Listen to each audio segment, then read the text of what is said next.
Hello, I'm back, ready to bring you another shave. Today I thought I would do a video because I'm going to use my Filarmonica 14. This is a Doble Temple, which means tempered twice. This particular Filarmonica is a Generation 1. You know that because there's no stamp on the back that shows the place of manufacture. This particular one is in really good shape. It still has the gold, it still has the etching and gold plating. Generation 1 dates from the early 1900s, let's say 1915-ish, to the mid 1960s. My guess, based on the condition of this, is that it's a much later one. It's probably one of the ones in the 1960s, and it's amazing. This is one of the jewels of my collection. So I'm going to use this razor today. Here, I'll do the required Leon long haul tanker display of the razor. Yes, I'm going to be using that. The brush, this is the, hang on, I'm going to get some water out of this. The brush I'm using is this Zenith, hopefully you can see it, is this Zenith bore brush. This is a 28 millimeter bore that has about mid-50s millimeter of loft on it. This brush has just recently started to flow through. So it's been soft. It's been okay softness wise from the beginning. It's not been particularly stiff. So I mean, here we are on September 9th, 2024. I'm about to do the 9th, no, I guess it's the 10th, 2024. And I'm about to do my 10th shave with this brush. So it feels almost broken in. For the rest of the shave components, I'm going to do sort of a Barber Dave style shave. I'm going to be using Saponificio Varesino's 70th anniversary. This is one of my favorites. As you can see, I've used this quite a bit. That was during the anniversary of my 70th year that I put most of the use on this. I'll be following it with, hang on, I've got to get these bottles straight. Following it with the 70th anniversary aftershave, then the 70th anniversary let's see, it's eau de parfum. And then I'm really going to go full Barber Dave and use some talc. Let's see, try to get that where you can see it and not have it be a reflection. Okay, so that's what's on tap today. I'm going to wet the face and get going.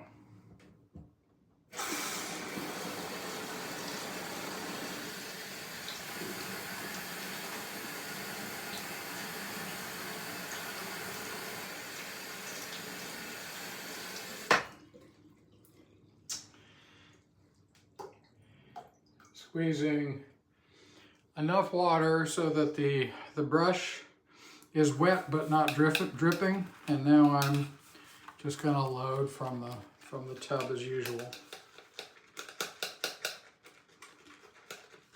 Probably going to have to do this. I may edit fade in and fade out on this, since there isn't a lot of soap in the center of the tin.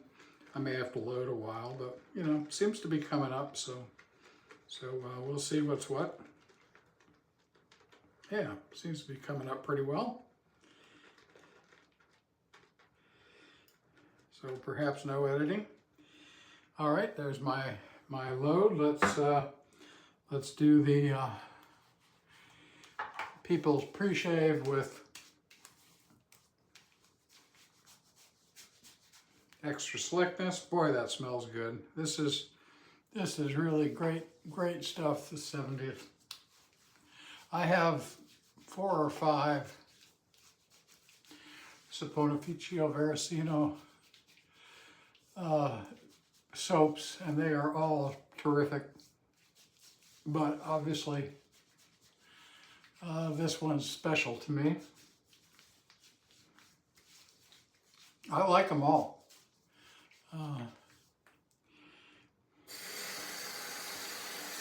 They're the European soaps, in my experience, and again with my complete lack of sophistication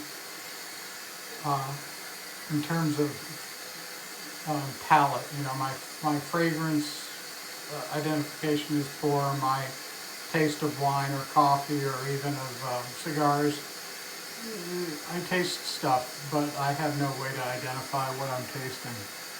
So, and that's always been the case for me. It's not like, oh, you need to develop your palate. No, I've tried. You know, we each have different strengths and weaknesses. Sorry about that. Okay, so let's get this lather built. Wow.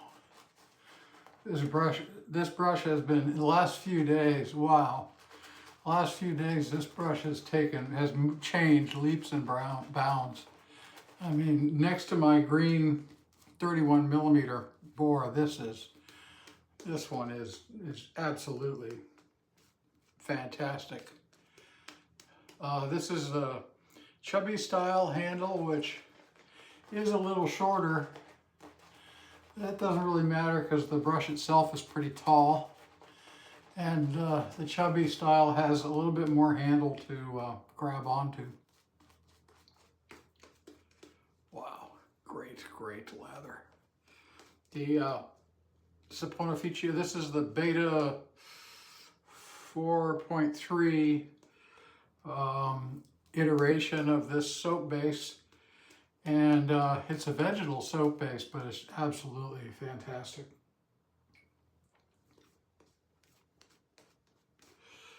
Get this into the category I want for wetness and slickness. I think we're there. Okay. Finally, let's get shaving.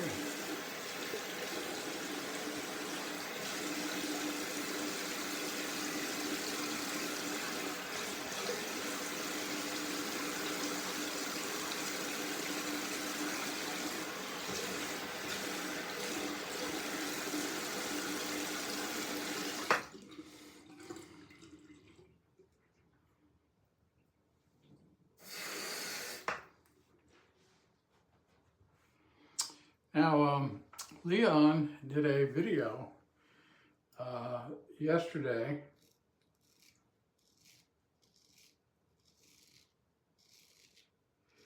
on his all about his shaving style, and this is like a master class.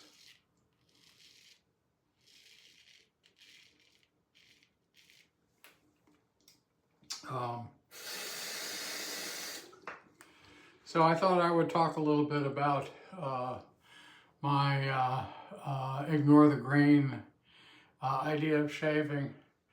To begin with, I think in terms of, I fiddle, ignore the grain is facetious. That's the idea behind that is that I've studied and worked with and fiddled with my shaving technique long enough that I can now ignore the grain. But I've spent a lot of time thinking about how my own personal hair grows, how to best shave it in what I consider to be a reasonable amount of time, to do that in a way that is safe and comfortable, no irritation. And also, since I'm a daily shaver, only chase closeness enough that the next day, 24 hours later, I have enough stubble growth that I can repeat the kind of shave that I want. So those are the goals. And in general, when I'm fiddling around, I don't think in terms of using the whole, oops, let's show the show side. I don't think in terms of using the whole blade. I think in terms of getting the correct part of the blade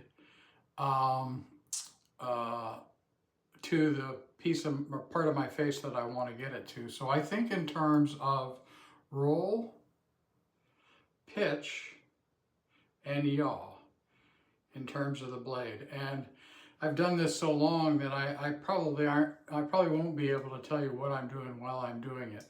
So I think in terms of what part of the blade am I trying to get to what part of the face.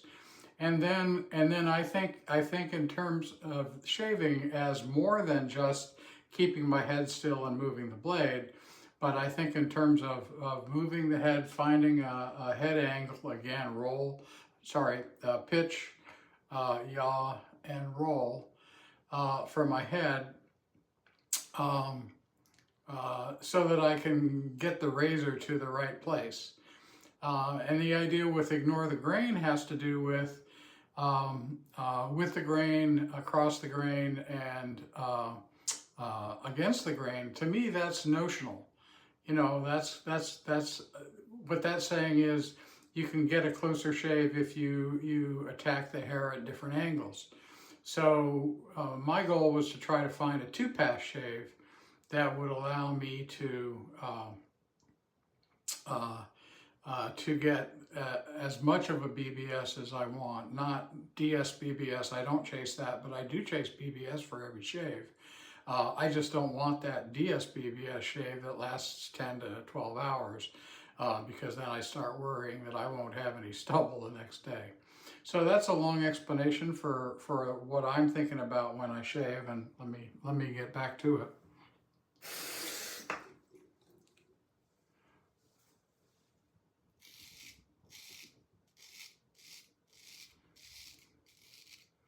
I also think about different parts of the razor. Right now, I'm using the heel of the blade.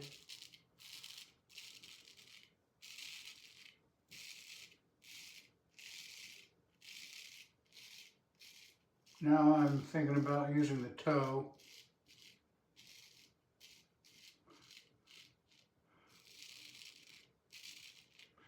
I also I try to sense the apex as it hits the skin and adjust using micro movements. I tend to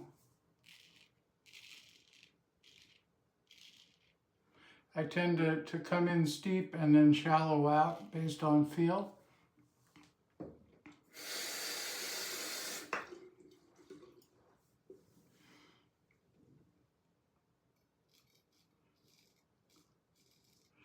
Right now I'm thinking about the toe. Now I'm moving more between the toe and center. And now I'm thinking more towards the heel.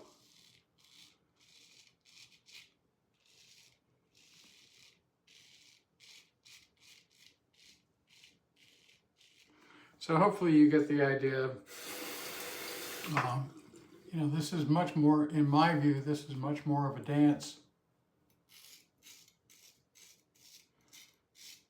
between razor, skin stretching, head movement, head motion. Sometimes I move my head as I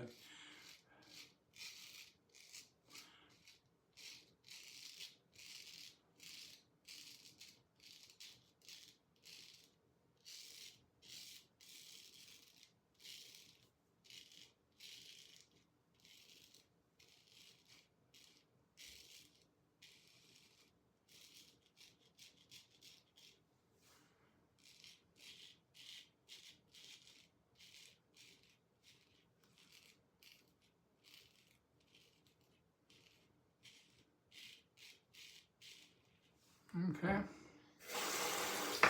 getting there.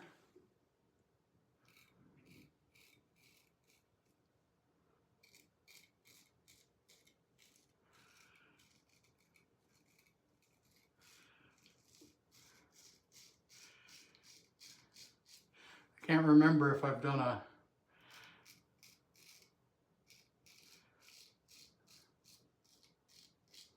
video with this razor or not.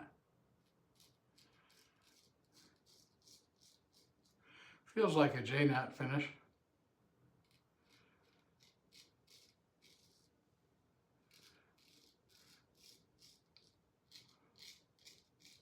I have it written down somewhere, but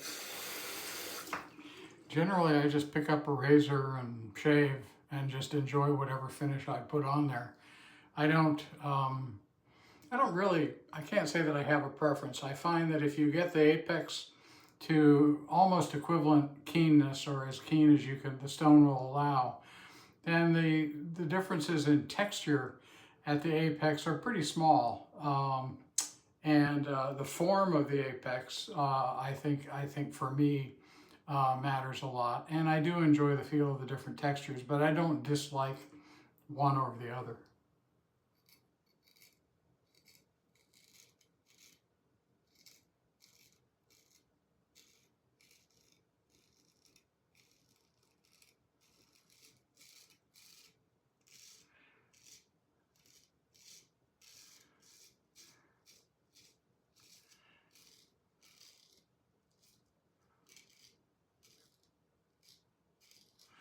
Now, one of the things that, I'll tell you what, let me get lathered up here.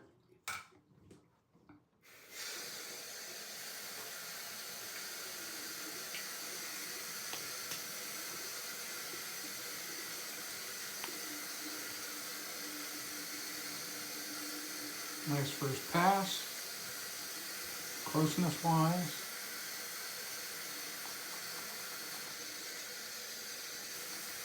The brush kind of ate a little bit of soap,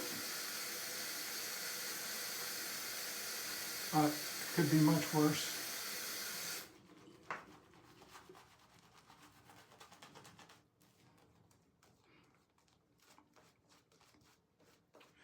This is a little thinner than I would like.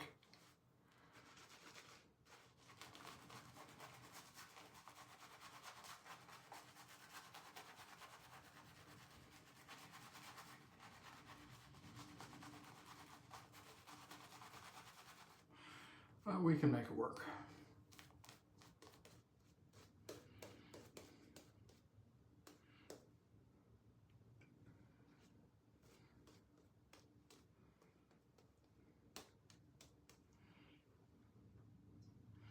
I'm adding water by dipping the tips in a cup of water that I have here. Okay.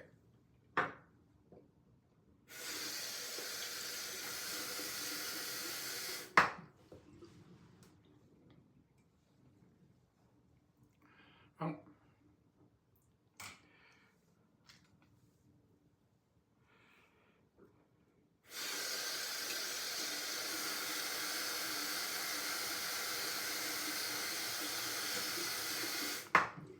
I don't like to taste or snort soap.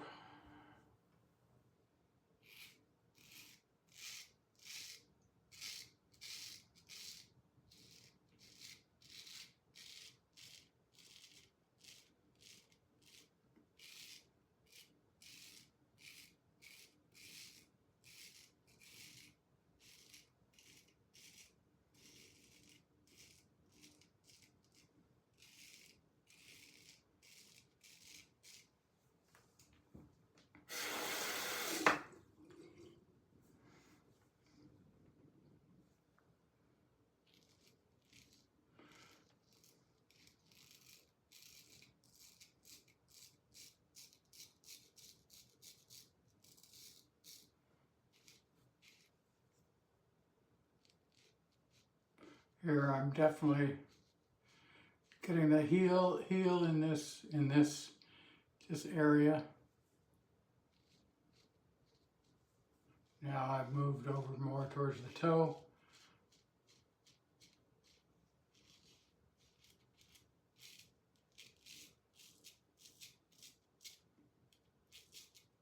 Using a little bit of residual slickness. Don't really need to do that on the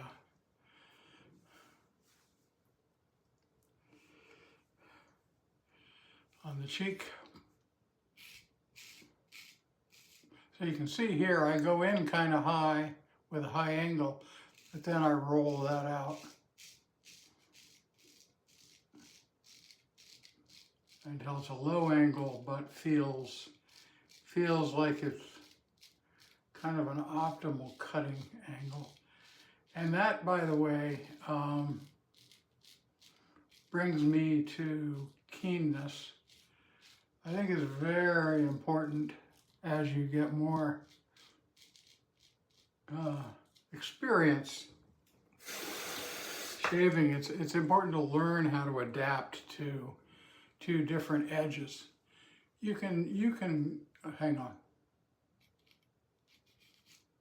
You can shave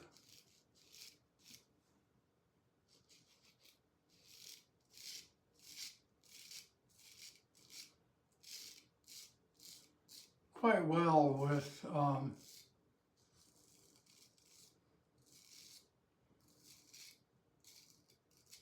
edges that are not hang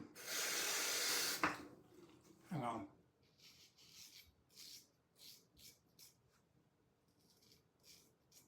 Edges that are not as refined as possible. You don't need a 30K edge or a 16K edge. You don't need a maximally stropped on chromium oxide edge to get a good shave. What you do need is to be able to adapt your technique. People who shave with, typically who shave with cuticules, are not shaving with the most refined edge. The typical abrasive size on a cuticle won't allow it. But you can get an incredible shave off of a cuticle, and if you have a technique that's adapted to that, I mean, that's what's required. The same goes for other types of stones. You can adapt your technique.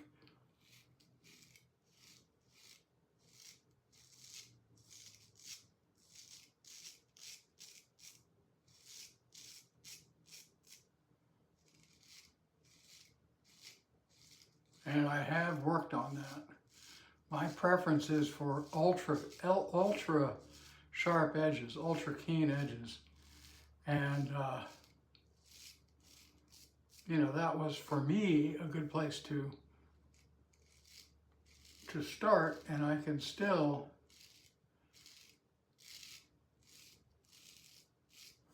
handle that without harshness or any kind of cuts or irritation.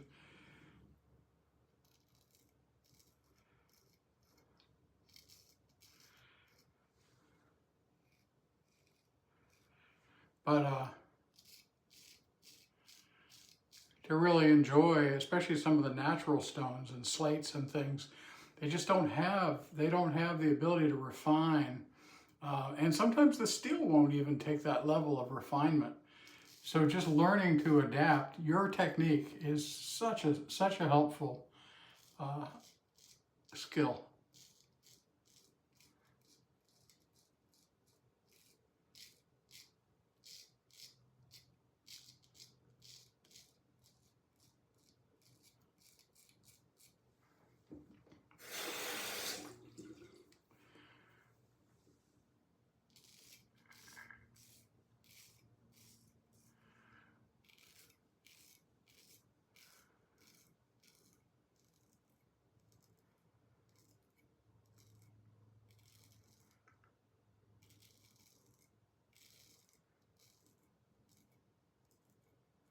Sorry, I don't want to cut any of those parts off.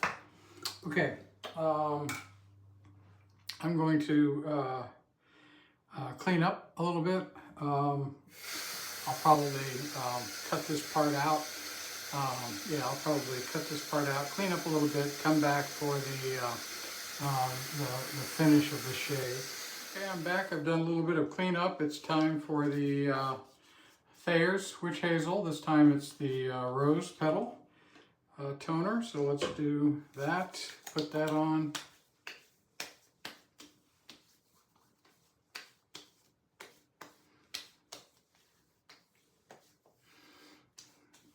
again, probably not necessary because the aftershave is going to have probably witch hazel in it, but this is just my habit.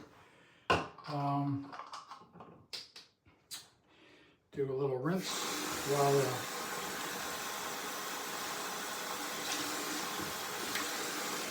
while the witch hazel sort of settles in here a little bit, and then we'll get on to the rest of it.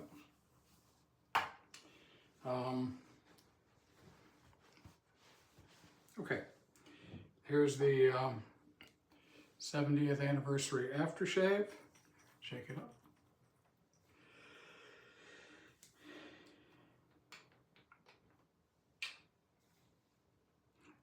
Has quite a large opening, so you got to be careful with this, that you don't pour it all out.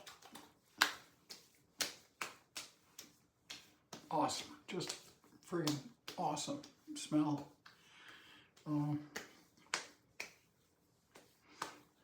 started to say earlier, the European fragrances are, to my mind, they're a little bit more subtle, and as a group, tend to favor subtlety and complexity. That's not to say that fragrances made elsewhere in the world aren't. There's a whole bunch of them made in the U.S. that are equally complex, but generally a little stronger in terms of scent. And then you have things like Gearhead and Midnight Stag from Chiseled Face that are, you know, I don't think you'd ever see that in other parts of the world. Okay, that's our aftershave. Let's do the dance on the EDT. Here's the EDT again.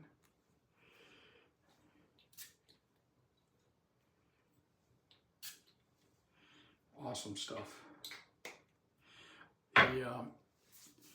The perfumes tend to give you all of the notes in the fragrance. So often it's worthwhile getting a fragrance if you really like the smell of a soap. If you really like the scent of a particular soap, it's worthwhile getting the fragrance if you can. Okay, so let's get you out of here. I'm going to use a little travel brush. This is actually a little badger brush. Let's do the Barbara Dave thing.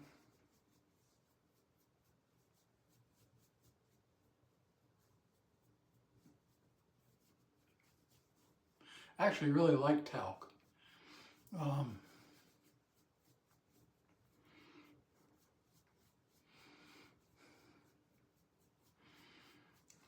Being somewhat challenged for youth, this really brings me back to my younger days going to a barber shop, because you always got